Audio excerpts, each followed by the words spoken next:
La grâce et la paix vous sont données de la part de Dieu notre Père et de Jésus-Christ notre Seigneur. Prions. Père, nous voici en ta présence pour nous mettre à ton écoute.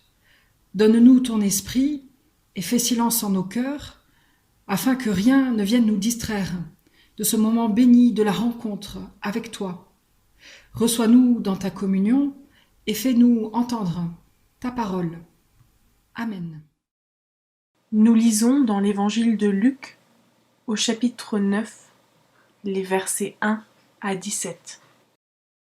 Il appela les 12 et leur donna la puissance et l'autorité sur tous les démons, ainsi que de guérir les maladies. Il les envoya prêcher le royaume de Dieu et guérir. Il leur dit : Ne prenez rien pour le voyage, ni bâton, ni sac, ni pain, ni argent, et n'ayez pas 2 tuniques. Dans quelque maison que vous entriez, restez-y, et c'est de là que vous partirez. Et partout où les gens ne vous reçoivent pas, en sortant de cette ville, secouez la poussière de vos pieds en témoignage contre eux. Ils partirent et allèrent de village en village. Ils annonçaient la bonne nouvelle et opéraient partout des guérisons. Hérode, le tétrarque, apprit tout ce qui se passait, et il était perplexe, car les uns disaient que Jean était ressuscité d'entre les morts, d'autres qu'Élie était apparu, et d'autres encore qu'un des anciens prophètes était ressuscité. Hérode disait : J'ai fait décapiter Jean. Alors qui est celui-ci dont j'entends dire de telles choses ? Et il cherchait à le voir. Les apôtres, à leur retour, racontèrent à Jésus tout ce qu'ils avaient fait. Il les prit avec lui et se retira à l'écart, du côté d'une ville appelée Bethsaïda. Les foules s'en aperçurent et le suivirent. Jésus les accueillit, et il leur parlait du royaume de Dieu. Il guérit aussi ceux qui avaient besoin de guérison. Le jour commençait à baisser. Les 12 s'approchèrent donc et lui dirent : Renvoie la foule afin qu'elle aille dans les villages et dans les campagnes des environs pour se loger et pour trouver du ravitaillement, car nous sommes ici dans un lieu désert. Jésus leur dit : Donnez-leur vous-même à manger. Mais ils répondirent : Nous n'avons que 5 pains et 2 poissons, à moins que nous n'allions nous-mêmes acheter des vivres pour tout ce peuple. Or, il y avait environ 5000 hommes. Jésus dit à ses disciples : Faites-les asseoir par rangées d'une 50aine. Ils firent ainsi. Ils les firent tous asseoir. Jésus prit les 5 pains et les 2 poissons, leva les yeux vers le ciel et les bénit. Puis, il les rompit et les donna aux disciples pour les distribuer à la foule. Tous mangèrent et furent rassasiés, et l'on emporta 12 paniers pleins des morceaux qui restaient.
Depuis plusieurs mois maintenant, nous méditons chapitre après chapitre l'évangile de Luc. C'est un récit bien connu qui s'offre à notre réflexion ce matin, celui de la multiplication des 5 pains et des 2 poissons. Gardons en mémoire que les évangiles ne sont pas des reportages historiques, mais des catéchismes qui disent leur foi en Jésus et transmettent son enseignement pour leur communauté. Prendre à la lettre ce récit de multiplication risquerait du coup de nous faire passer à côté de son message, mais aussi à côté de toute la stratégie narrative finement déployée par l'auteur. Nous savons que pour transmettre leur enseignement, les évangélistes recourent à différents procédés littéraires de leur époque, tels que les paraboles ou les midrash. Étant juifs, ils puisent aussi abondamment dans le réservoir biblique du Premier Testament des références et des symboles qu'ils réinterprètent pour les besoins de leur composition.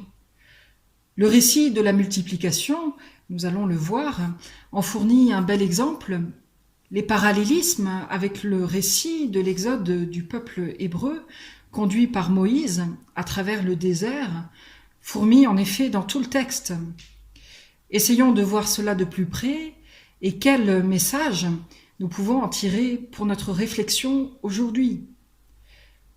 L'histoire met en scène 4 protagonistes, 2 groupes d'individus, à savoir les disciples et les foules, puis Jésus et Hérode le tétrarque. L'intrigue s'ouvre sur l'envoi en mission des 12 disciples. Nous verrons plus loin que ce chiffre 12 n'est pas anodin. La mission est simple, annoncer la bonne nouvelle du royaume de Dieu. Les moyens logistiques pour mettre en œuvre cette mission sont extrêmement sobres. L'essentiel porte sur l'annonce, ses effets, à savoir les guérisons, et son caractère intime, comme le souligne l'envoi dans les maisons. Ainsi, le royaume de Dieu ne consiste pas à adhérer à un club ou une association, mais à être rejoint, à être rencontré par Dieu dans sa réalité, dans son histoire propre. Accueillir le royaume chez soi, c'est l'accueillir dans son cœur. Or, personne ne peut le faire à notre place. Il s'agit d'un acte personnel. Le narrateur introduit ensuite un élément de suspense. Jésus, par l'intermédiaire des disciples, gagne en popularité, ce qui provoque la perplexité et l'interrogation d'Hérode. Le narrateur place alors sur les lèvres de ce personnage une question essentielle, à savoir « Qui est Jésus ? Qui est celui-ci ?» se demande Hérode. Le lecteur doit ici comprendre que le narrateur compte apporter une réponse à cette question dans la suite du récit. Pour le moment, il sait simplement qu'il ne s'agit pas d'un prophète semblable à ceux de l'Ancien Testament ou à Jean-Baptiste. L'histoire se poursuit, les disciples retrouvent Jésus pour lui faire part du succès de leur mission, tout en se mettant en retrait à l'écart de la ville de Bethsaïda. Survient alors une première complication, néanmoins vite résolue. Les foules, et notons ici l'usage du pluriel qui souligne l'importance numérique des personnes en quête de Jésus, une importance renforcée plus loin par la mention du chiffre 5000 hommes. Comprenons donc que les femmes et les enfants ne sont pas comptabilisés. Les foules donc retrouvent Jésus au désert, un lieu qui, nous le savons dans la Bible, est hautement symbolique. Celui-ci se met alors à leur parler du royaume et à les guérir. La mission se poursuit donc avec les mêmes effets positifs. Surgit alors une deuxième complication, introduite par l'expression « le jour commençait à baisser ». Effectivement, il se fait tard et les disciples sont soucieux de ce que la foule puisse manger et gagner un logement pour la nuit. Or, étant dans un lieu désert, les ressources sont plus que limitées. Le mieux à faire, c'est que Jésus disperse la foule vers la ville. Mais nouveau rebondissement, Jésus demande aux disciples de nourrir la foule. C'est impossible, bien sûr, vu le nombre. Certes, il y a bien quelqu'un avec 5 pains et 2 poissons, ce qui fait 7 au passage, le chiffre de la plénitude, mais cela ne sera jamais suffisant. Il est intéressant de noter la présence de ces 2 poissons, objets de la bénédiction avec le pain, mais qui disparaissent ensuite de la distribution. Il est temps pour le narrateur d'introduire le retournement de situation afin de passer au dénouement de toute cette affaire. Jésus met en place un plan de table organisé, puis après avoir rendu grâce, relevons au passage l'usage du langage de la scène, Jésus leva, bénit, rompit, donna les aliments afin qu'ils soient distribués. L'épilogue tient en une phrase « Tous sont rassasiés et il reste même 12 paniers de nourriture ». Un lecteur de la communauté lucanienne percevrait ici immédiatement les références au livre de l'Exode que l'évangéliste reprend pour évoquer un nouvel Exode vers une nouvelle terre promise avec un nouveau Moïse. Passons en revue ces références. Le chiffre 12 évoque les 12 tribus d'Israël. Le narrateur annonce en filigrane la formation d'un nouvel Israël. Une formation qui comprend aussi de nouveaux héros et une nouvelle destination. En outre, le nouvel exode qui se met en place n'est plus celui du peuple hébreu, mais celui d'individus particuliers qui se décident pour la nouvelle terre promise que représente le royaume de Dieu. Cet exode comporte aussi de nouveaux signes. Ce sont les guérisons qui doivent être comprises comme un nouvel acte de Dieu et donc comme une nouvelle révélation. Hérode, pour sa part, évoque la figure du nouveau pharaon, celui qui, autrement dit, oppresse et persécute les élus de Dieu. Par ailleurs, le fait que les disciples et Jésus se mettent à l'écart fait référence à Moïse, se mettant lui-même à l'écart du pharaon ou du peuple. Mais la foule qui ressurgit et suit malgré tout Jésus renvoie à la foule de l'Exode suivant Moïse. Et comme Moïse, Jésus accomplit des signes. Le désert où il se trouve est évidemment une référence à l'exode du peuple. La préoccupation des disciples, qui pensent sur la fin de la journée au bien-être matériel des uns et des autres, fait écho à la préoccupation des chefs hébreux. Et comme dans l'Exode, on ne compte pas parmi les foules les femmes et les enfants.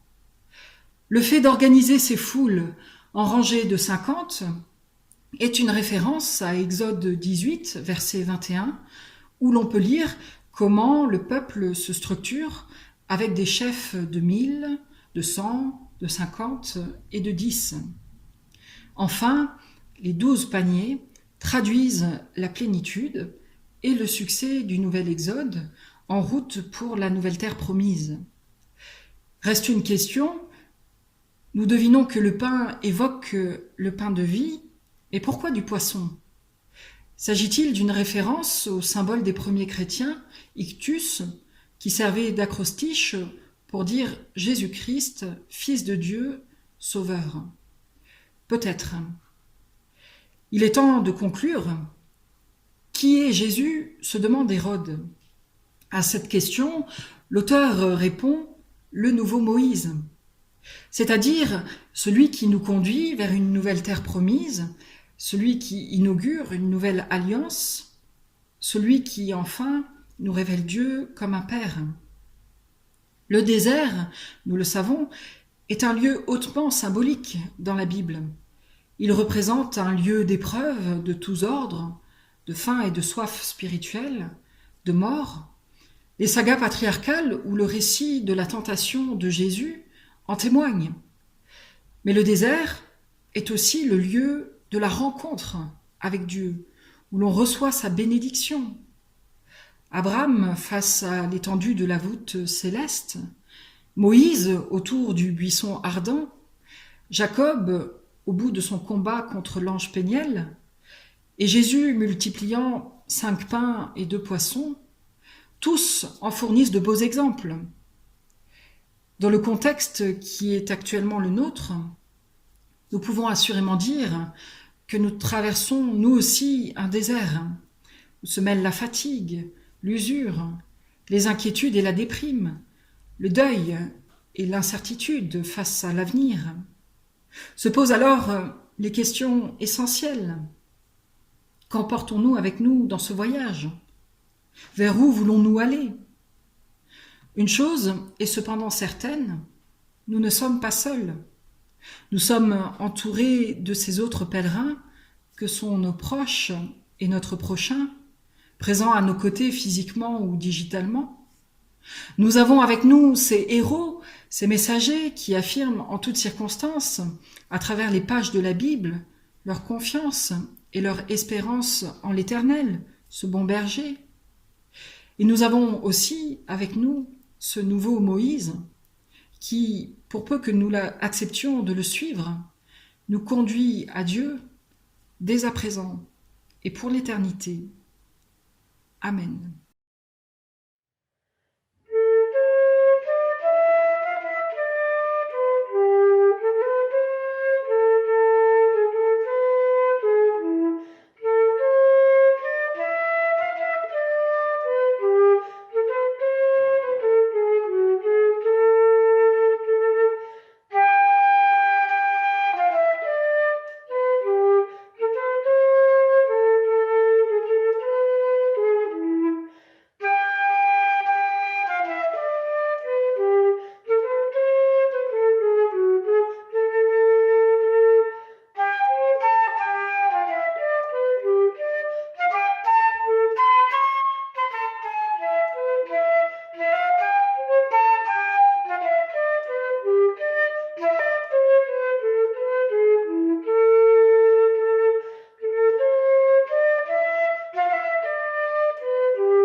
Seigneur, nous voulons te prier ce matin pour celles et ceux qui ont perdu un proche sans forcément pouvoir lui dire au revoir, que dans le silence de cette séparation, ils trouvent en toi le réconfort et l'espérance.